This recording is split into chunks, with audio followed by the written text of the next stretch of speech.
Islam is strong. Yeah, he beat Arman in 2019, but now I think Arman is much better and have a big chance to beat Islam. Performance was crazy like what accept. I knew it's gonna be finished, but I wanted to wait, so don't say that. But I went for it. I like we accepted, you know. So Arman is the best, so he's the number one. He's the champion. He's the athlete. I believe this guy is one of the best fighters in the world. He has to fight for them.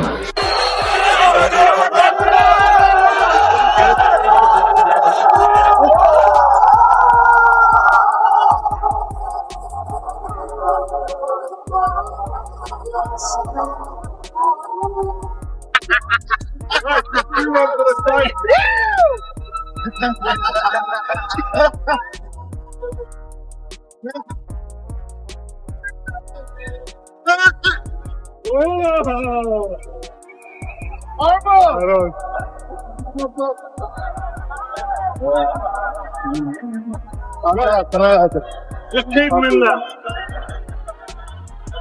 That's it. Wow. Oh, wow. Oh, my gosh. That was a great performance. Wow.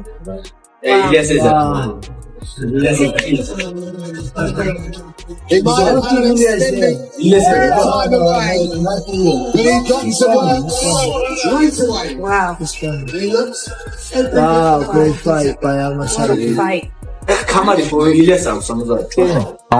He's going head and arm. One of his best moves, head and arm choke.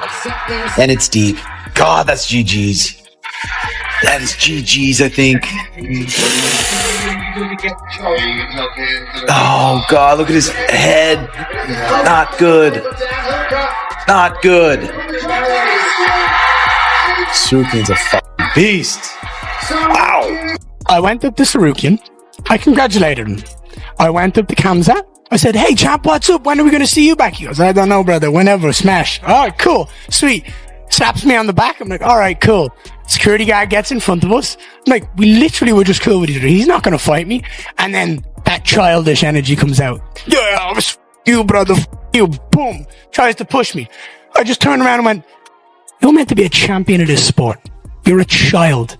You're taking away from your friend's win over here. How about you calm down, slow down, and have a bit of respect for your friend over here rather than trying to steal the headlines. Do you want the honest truth? It's little dick energy. I need to show the world I'm tough. I need to show you're the champion of the world. No one needs to see you be tough. You don't need to have these anger management issues. Just be a man. Sorry. I'll get him one day. We're all going to try grab a hold of my legs. Born little. I'm not going to get it. Don't get me started.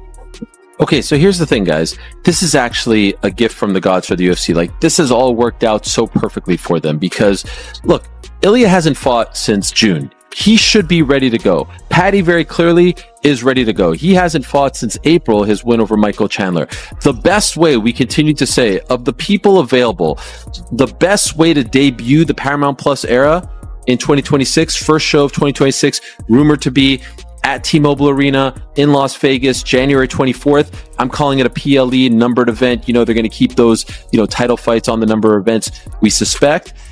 The best way to start this is Ilia versus Paddy. You just had Arman win, look good. He's now the number one guy. He's waiting in the wings. You bring him out there, and yet you keep this train rolling along. I'm sorry, there is zero momentum towards a Justin Gaethje title fight against Ilia Tapuria. And now that Arman did what he did, I think he completely knocked Justin out of the way. There is zero interest, zero momentum. I would sign up for Arman versus Ilia right now. But I think you have Paddy there. You want to strike while the iron is hot. He's ready to go. He hasn't fought since April. It's going to be almost a year since his last fight by the time this January date comes along. Do Ilia versus Paddy. You saw the little run-in. You see the animosity there. Do that in January. Have Arman in the front row. He fights the winner. And now the lightweight division is back rolling like it was when Islam was champion. You didn't take a lot of damage tonight. Is there a chance if they said to you, hey, you can fight for the belt, but it has to be in January, could you turn around that fast? Of course. I can rest 1 week, fly to US and stay there 2 months. It's enough time to get ready. And I didn't get any injured, thank God, and they have to say that. And hopefully on Tuesday they announce that fight, and me fighting main event with Topuria when it's going to be in Vegas or in Los Angeles. So I'm ready. I gotta take that chance, and I have pretty time to get ready. Are you a little bit disappointed that this week Ilia didn't seem to want to have anything to do with you? I mean, I didn't want to mention too much Ilia because I was focused on my fight. But after today, I'm gonna try to again create some crazy videos that are gonna be viral and try to make a joke, you know, and bring a lot of eyes for that fight, because it's like a media sport too, you know. You gotta be a good fighter and a good showman. Hopefully on Tuesday they announce that fight, and me fighting main event with Topuria when it's gonna be in Vegas or Los Angeles. So I'm ready. I gotta take that chance, and I have pretty time to get ready. In my mind goes like I can strike with him on the long distance, but when he wants to try like to box me and throw his hard punch, at that moment I'm gonna shoot and take him down. So, and I believe myself, and I know I can beat him so easy as well. Arman Tsarukyan didn't just beat Dan Hooker. He sent a shockwave through the entire lightweight division. And now everyone from Ilia Topuria to Islam Makhachev is scrambling to figure out where they stand in the wreckage. That performance didn't just reshuffle the rankings, it exposed cracks at the very top. And the panic behind the scenes is even louder than the roar inside the cage. What unfolded after the fight? Backroom reactions, sudden matchmaking whispers, and quiet damage control might be even more shocking than the destruction Tsarukyan delivered under the lights. UFC Qatar delivered pure chaos under the desert lights as Arman Tsarukyan and Dan Hooker went to absolute war. And the second the dust settled, the entire MMA world erupted. Fighters, analysts, contenders, everyone had something to say, because this wasn't just a win or a loss. This was a full-scale power shift that sent shockwaves through the rankings and put the entire title picture in danger. And what happened next? One single reaction that surfaced moments later flipped the future of the division completely on its head. If Arman Tsarukyan goes out there and gets it done relatively quickly in impressive fashion, it helps the case of Ilia, you need to stay down. Let's defend this belt now because you are the champion here. If he's able to rip the playbook off of what Islam was able to do, we'll say Arman Tsarukyan within 2 rounds. It's a tough one, but based on how Arman Tsarukyan has looked since the loss to Islam Makhachev, it's hard to believe that this man can't go out there and get the job done. Kamaru Usman watched the fight like a man studying a ticking bomb, warning that if Arman Tsarukyan finished fast, it would blow the door wide open for Ilia Topuria to gain massive leverage. And he didn't hesitate to label Arman a 2-round wrecking machine after the terrifying surge he's shown since the loss to Islam Makhachev. But don't blink, because later in this video, I'll reveal the one critical Topuria mistake that could quietly cost him everything when it comes to the title shot. The number one contender that needs a win in the division, and that's why I chased this fight and I asked for this fight, and I nagged the UFC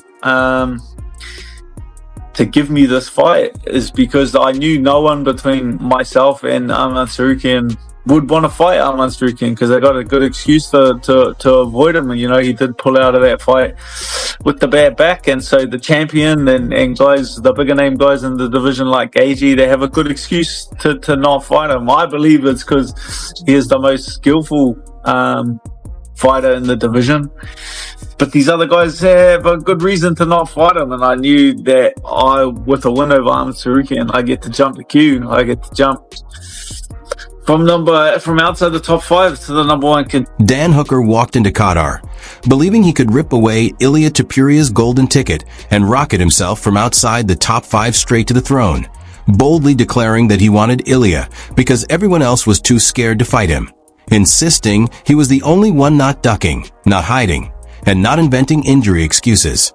And if that sounds reckless, Just wait until you hear the backstage exchange that pushed this rivalry past the point of no return. Dan Hooker's one of my favorite fighters in the UFC. But I'm going to go with Arman Tsarukyan here over Dan Hooker. I do think Dan Hooker's being underrated here because even though people say, the Gamrot fight was a robbery, it was a close fight that could have gone either way, really. Do I think Gamrot could have won? And if Gamrot had Ov at the end of his name, he probably would have won based on the control time that he had. Let's just call it what it is.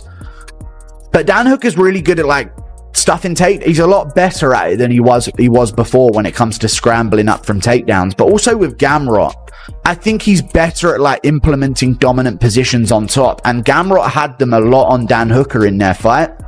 And Hooker just broke his arm again twice, right? 2 broken arms back to back. Coming back into this one, if he wins, you can think about a title shot maybe if he makes the right call out. And he's a big name and he's big and he's tall and he's got reach, and maybe he sets up the knee on Arman. And Arman has had some stinkers. Arman had the Joaquim Silva performance where it wasn't the best. He got wobbled. But I think he's going to be able to take down Dan Hooker. And I don't think he's as lost on the feet as we suggest. And I think he's actually going to finish him in round 2 or 3 from the mount with ground and pound. That's where I think Arman's better than Gamrot at with the grappling, is taking a dominant position and actually doing something with it. And even on Oliveira, this is like a kind of risky fight for me because I have something to lose, but for Hooker, nothing to lose. If he loses to me, he said, yeah, okay, I'll lose to #1 contender. But for me, it's 3 steps back. That's why I'm very motivated and ready to beat him. Yeah, Islam moved, but if I beat all records here in 155 to be a champion and defend as much as possible, and then yeah, probably I'm gonna think about the move division. But right now, 2-3 years, I want to stay here and beat the all records in 150. Dan Hooker doubled down on his confidence, reminding everyone that his fight with Mateusz Gamrot was razor close and insisting it could have gone his way if Gamrot had a bigger name, subtly suggesting the judges never gave him the respect he deserved, a bold claim that only poured gasoline on an already raging fire and set the stage for one of the most explosive build-ups the lightweight division has seen in years. But stay with me, because in just about a minute, I'll break down the exact moment Hooker realized he may have completely underestimated Arman Tsarukyan's dangerous evolution.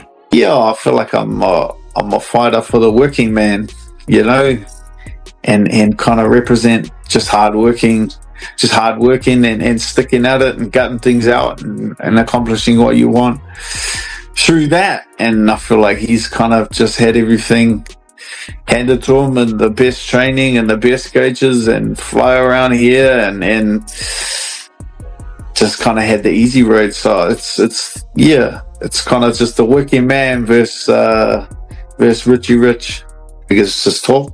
Like I don't even like to say like I'll in this situation like I'll do this. Like we'll just. I feel like he is. He's just a mouthy little rich prick, you know what I mean? And I'm just not person that backs down. That's just the situation that we're in. I feel like we just have to wait and see. We're just gonna have to wait and see till we see each other. Almost like a bully, right? Like a bully. Like he's just trying to bully you. Like he's got the upper hand and he's gonna see if he can bully you like that. And I think that is a real attitude some guys carry. Yeah, I'm not a person that you can just push around and bully and expect to back down. I'm going to stand my ground 10 times out of 10. MMA guru didn't sugarcoat it for a second, declaring that Arman Tsarukyan becomes an outright monster the moment he secures top control, warning that while Dan Hooker carries the size and the raw power to flip the entire fight with one clean shot, Arman has the striking discipline to stay safe, the timing to shoot at the perfect moment, and the ruthless ground and pound to systematically break Hooker from the top, confidently calling a second or third round finish long before the cage door ever closed.